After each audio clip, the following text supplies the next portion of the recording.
नमस्कार, मेरो नाम विजय कार्की। अब म अहिले मौला कालिका मन्दिर आएको छु, जुन गैंडाकोटमा एकदम अवस्थित छ, एकदम राम्रो खालको छ।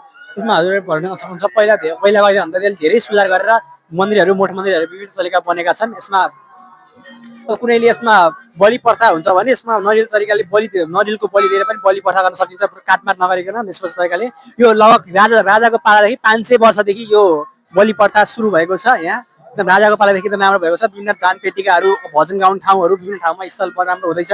यो गैंडाकोटमा धेरै राम्रो खालको बनिरहेको छ। अहिले मन्दिर जुन यो स्तरीय उन्नति राम्रो भएको छ। यसमा पहिला केही पनि थिएन, अहिले भण्डीहरूको सब व्यवस्थाहरू राम्रोसँग गरिएको छ। त्यस्तै नै गऱ्यो भने आफ्नो पर्यटकहरूलाई विभिन्न पूर्वदेखि पश्चिम महाकालीसम्मका मान्छेहरू आउनुहुन्छ यहाँ मन्दिरमा दर्शन गर्नलाई। विभिन्न प्रकारको बाजनहरू पनि बजिरहेका हुन्छन्। यसमा विभिन्न प्रकारका सुधारका कामहरू एकदम भएका छन्। विभिन्न ठाउँमा फल्चा बनाउने ठाउँमा विभिन्न कलात्मक र आकर्षक तरिकाले बनाएका छन्। मन्दिरमा पनि देख्न सक्नुहुन्छ। आज एकदम भिड छ। आज शनिबार हो, एकदम भिड पनि छ आज। त्यसै कारणले गर्दा आज शनिबारको कारणले मान्छेहरूको आज भिडको कारणले गर्दाखेरि आज एकदम भिडभाड छ।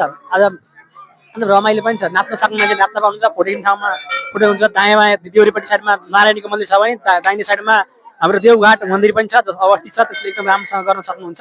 एकदम राम्रो छ है, अहिले एकदम राम्रो चलेको छ। जसले गर्दाखेरि एकदम राम्रोसँग काम सम्पन्न गर्न सक्नुहुन्छ। हजुर आउन सक्नुहुन्छ है। धन्यवाद।